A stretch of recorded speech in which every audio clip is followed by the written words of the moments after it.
Have you ever literally been trembling trying to do one more repetition, muscles on fire, heavy breathing, wanting to give up but persisting, and then wondered, is this helping me lose weight or am I just torturing myself for nothing? Today, we're going to resolve this doubt once and for all.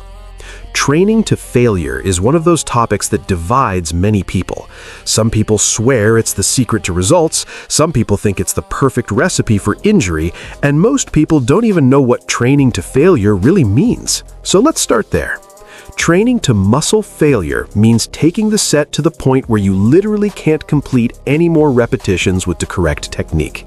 It's not just it's difficult, it's the point where the muscle simply stops. Zero, the end, there's nothing more.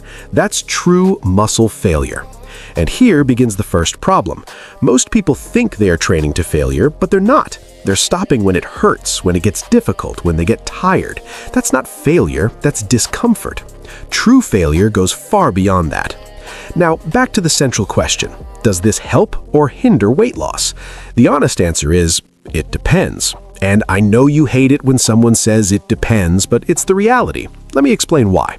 First, let's understand what happens in your body when you train to failure. When you push a muscle to its absolute limit, you cause very high metabolic stress, intense muscle micro-tears, almost total depletion of local glycogen, and your body needs much more energy to recover from all of that. This creates what we call EPOC, which is excess post-exercise oxygen consumption. In practice, it's simple. Your body continues to burn calories at an accelerated rate hours after you leave the gym, sometimes even 24, 36 hours later. That sounds good for someone who wants to lose weight, right? And it is good. When used correctly, training to failure significantly increases the total daily calorie expenditure, not only during the workout, but especially afterward. You go to sleep and your body is working like crazy to recover, spending energy to do so. In addition, intense muscle stress stimulates more release of anabolic hormones such as testosterone and GH, growth hormone. And muscle is your greatest ally in weight loss because it raises your basal metabolic rate. Every pound of muscle you gain increases your calorie expenditure at rest. But now comes and that's where it gets complicated.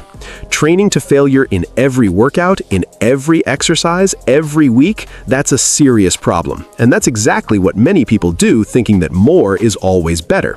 When you go to failure too often, the central nervous system enters chronic stress.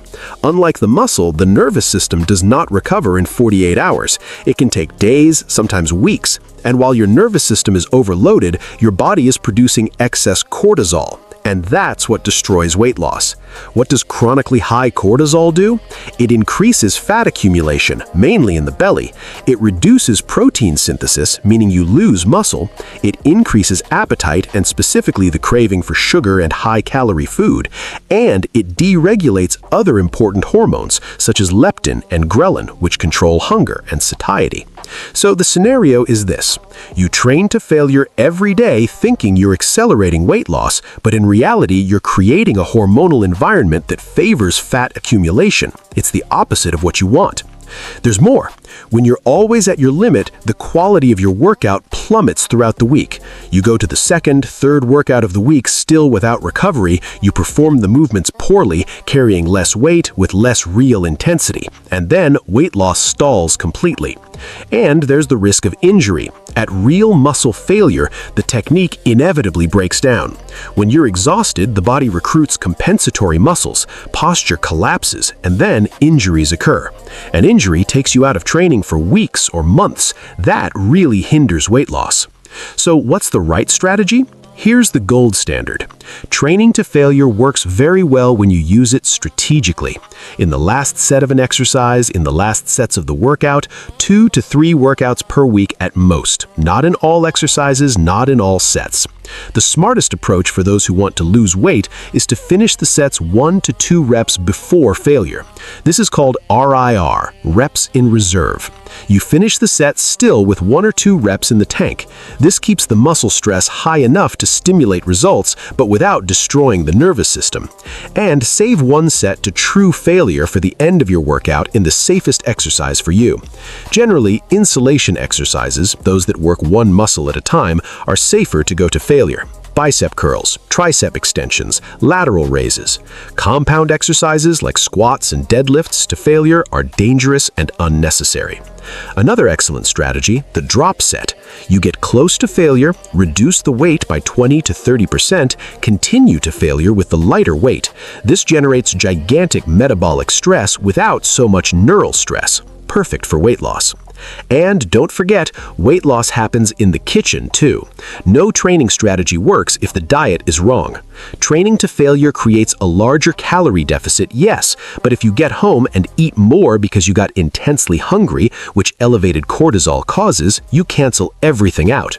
So the practical summary for you to apply now is use training to failure strategically, not indiscriminately. Prioritize finishing most sets with 1 to 2 reps in reserve.